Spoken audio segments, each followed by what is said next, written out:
Assalamualaikum warahmatullahi wabarakatuh. Kembali lagi di Bang Rizky Channel, bagi-bagi tips dan informasi menarik. Nah, bagaimana kabar teman-teman sekalian? Semoga dalam keadaan sehat semuanya ya. Nah, di video kali ini Bang Rizky mau bagi informasi kepada rekan-rekan, yaitu tentang penerimaan calon P3K di Kementerian Perhubungan. Nah, informasi terbaru yang Bang Rizky dapat adalah pendaftaran P3K Kementerian Perhubungan ini diperpanjang hingga 22 November 2022 dan kalian bisa menggali informasi lebih detail di casn.debhub.go.id. Nah, bagaimana informasinya? Tonton sampai selesai ya.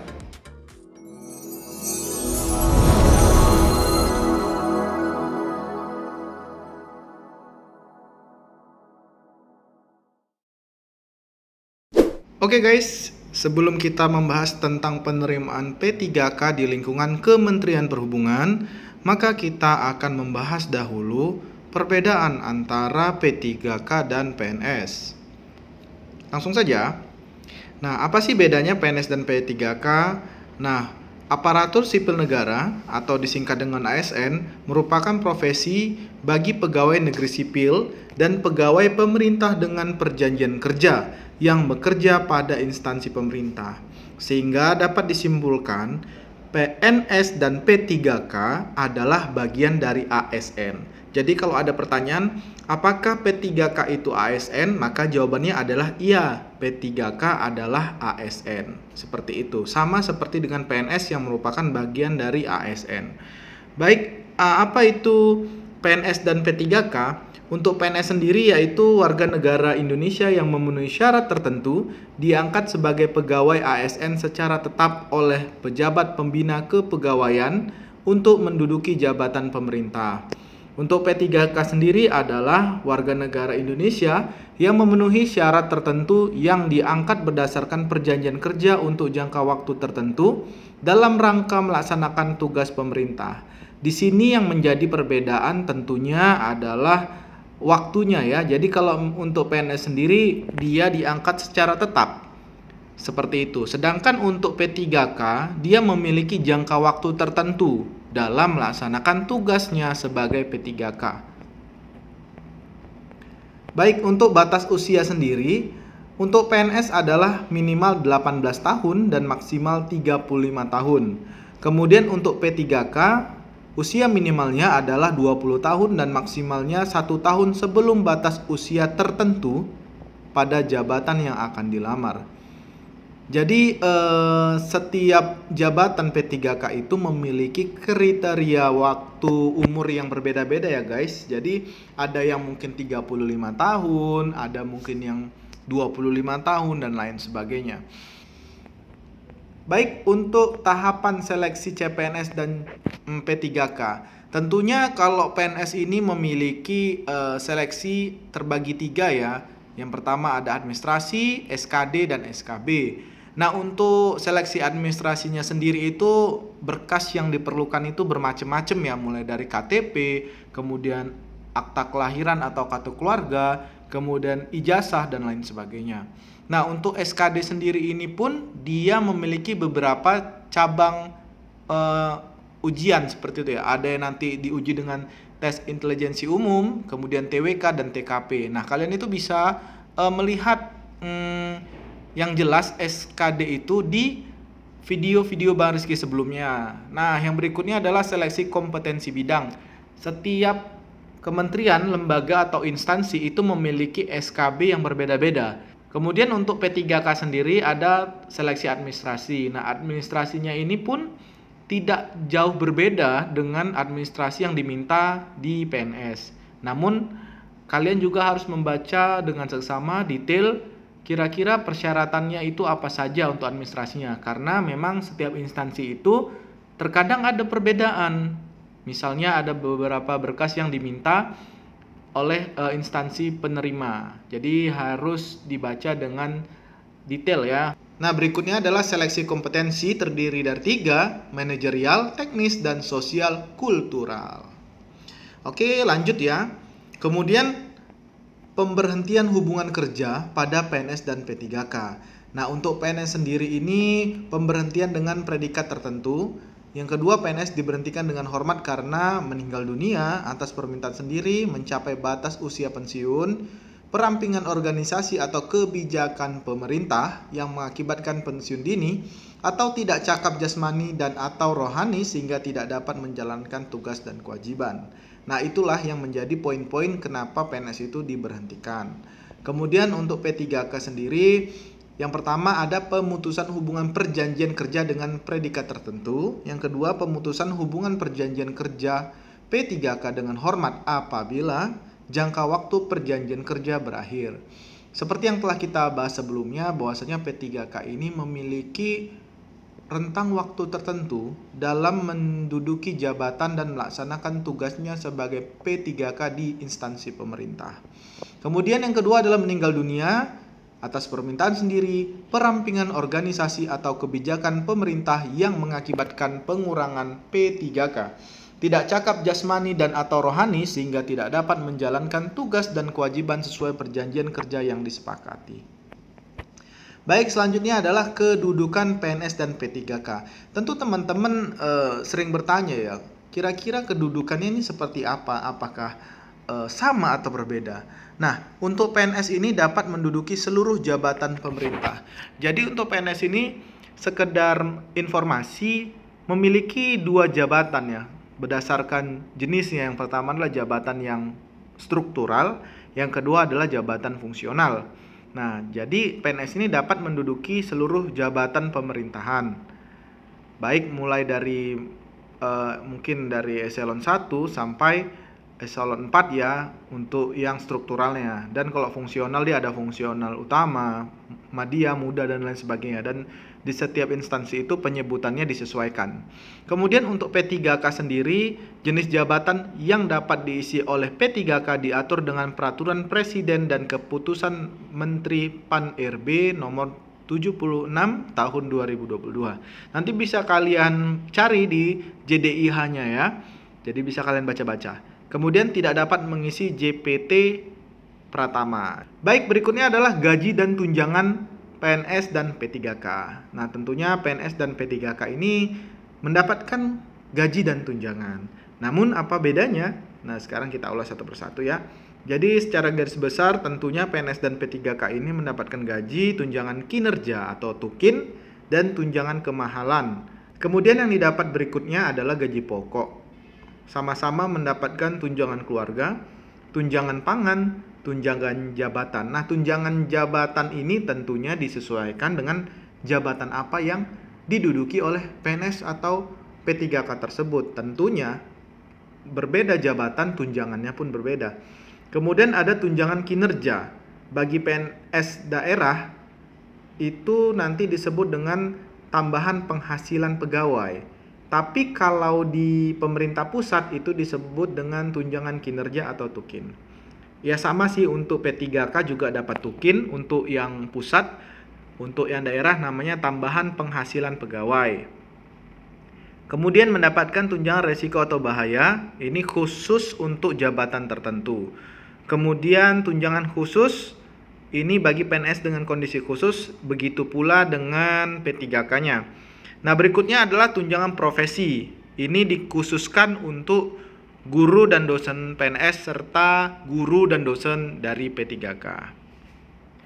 Baik, untuk batasan usia sendiri, batasan usia pensiun untuk PNS 58 tahun bagi pejabat administrasi. Untuk P3K 58 tahun bagi pejabat fungsional ahli muda, pejabat fungsional ahli pratama, dan pejabat fungsional kategori keterampilan. Untuk PNS 60 tahun bagi pejabat pimpinan tinggi, dan untuk P3K bagi pejabat pimpinan tinggi dan pejabat fungsional madya. Kemudian untuk PNS sendiri sesuai dengan ketentuan peraturan perundang-undangan bagi pejabat fungsional. Nah, untuk P3K sendiri ada yang 65 tahun bagi yang memangku jabatan fungsional ahli utama. Oke, demikian aja penjelasan singkat tentang perbedaan antara PNS dan P3K sebagai dasar untuk kalian ketahui. Selanjutnya kita akan membahas tentang penerimaan P3K di Kementerian Perhubungan. Oke guys, berikut adalah pengumuman tentang pengadaan pegawai pemerintah dengan perjanjian kerja atau P3K untuk jabatan fungsional tenaga kesehatan di lingkungan Kementerian Perhubungan untuk formasi tahun anggaran 2022. Nah, kalian bisa mengakses informasi detailnya di casn.debhub.go.id dan kalian juga bisa kepoin Instagramnya Kementerian Perhubungan karena di sana biasanya juga ada update terkini tentang penerimaan P3K-nya. Baik, untuk alokasi formasinya sendiri nanti bisa kalian baca. Di sini karena yang diminta adalah tenaga kesehatan, tentunya yang diminta biasanya kualifikasi profesi dokter di sini. Kemudian mari kita baca, ada profesi nurse, kemudian ada profesi apoteker, D3 farmasi, D3 keperawatan. Dengan formasi total ada 67 formasi jabatan. Nah, di sini juga bisa kalian lihat penempatannya di mana. Jadi penempatannya tentunya karena ini instansi pusat, dia itu penempatannya bisa di seluruh UPT di seluruh Indonesia. Nah, di sini ada yang di Bali, ada yang di Sorong, ada yang di Surabaya. Nah, itulah tadi formasi yang bisa kalian baca dengan detail ya. Kalian sesuaikan dengan kualifikasi pendidikan kalian serta jabatan yang ingin kalian lamar. Nah, oke, ini bisa kalian baca nanti. Nah, di sini ada persyaratan perlamar, tentunya adalah warga negara Indonesia yang bertakwa kepada Tuhan Yang Maha Esa, setia dan taat kepada Pancasila, Undang-Undang Dasar 1945 dan NKRI. Kemudian di sini untuk P3K-nya dapat kalian lamar merupakan jabatan fungsional dengan memenuhi syarat sebagai berikut. Usia paling rendah 20 tahun dan paling tinggi 1 tahun sebelum batas usia tertentu pada jabatan yang akan dilamar sesuai dengan ketentuan peraturan perundang-undangan.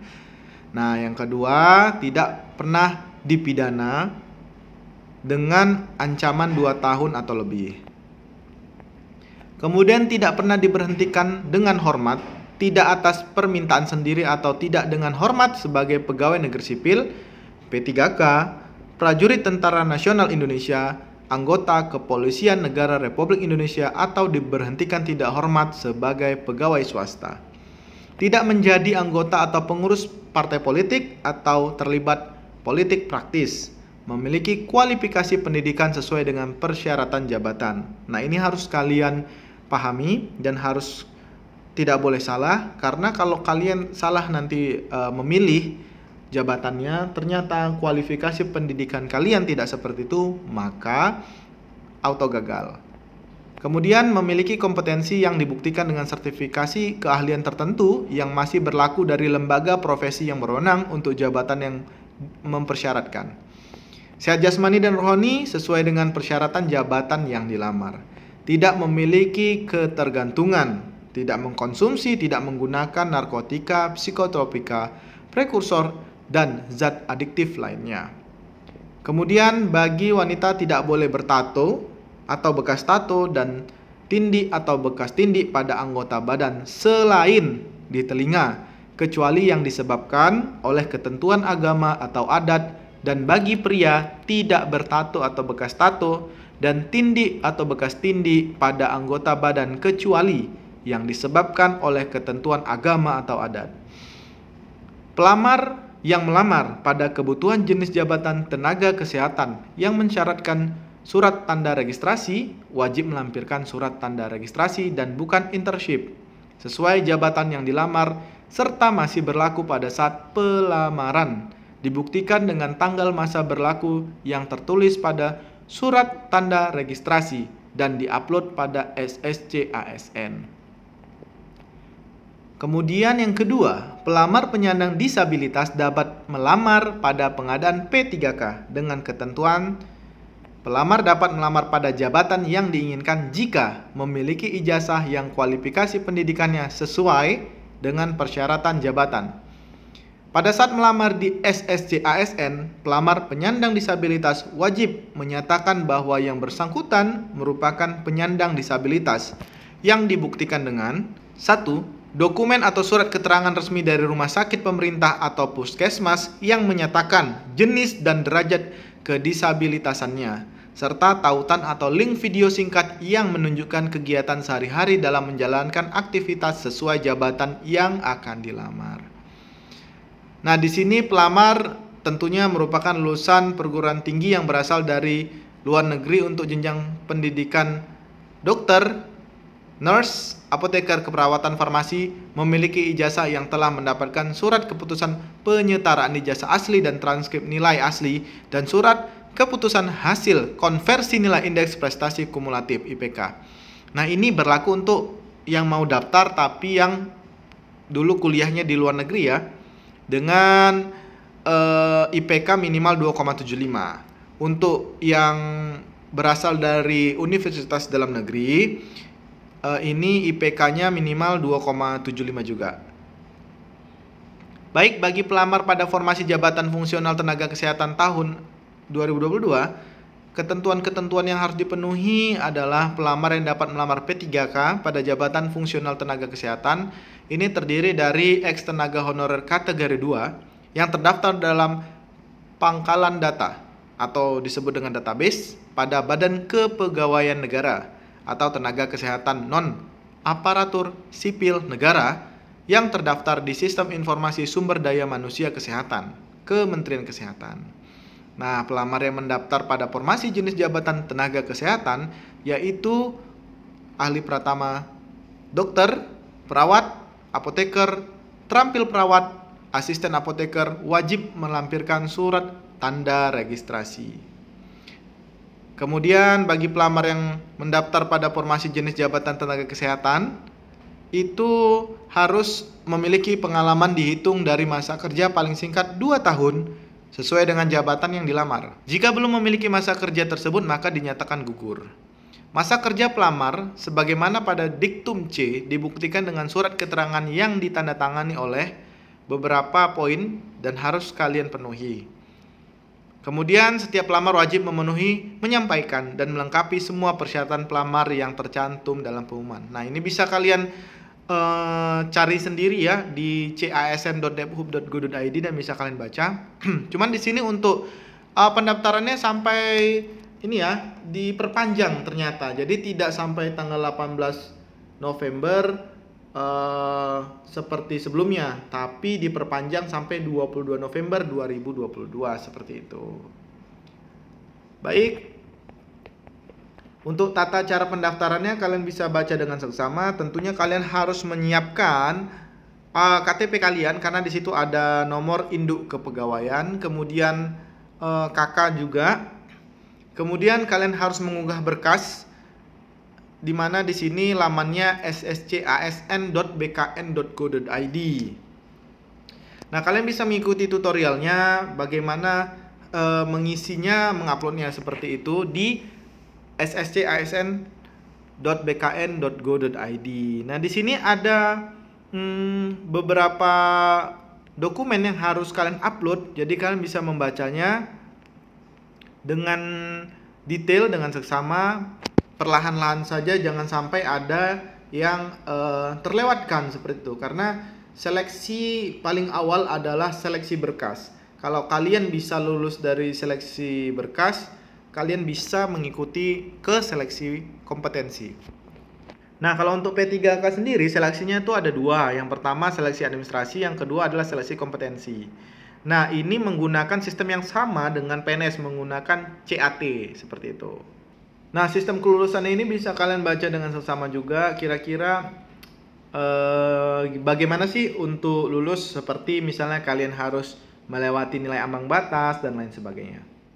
Oke guys, jadi itulah informasi tentang penerimaan P3K di Kementerian Perhubungan tahun 2022. Jangan lupa like, comment, share, dan subscribe agar kalian tidak ketinggalan informasi terbaru khususnya tentang penerimaan P3K tahun 2022.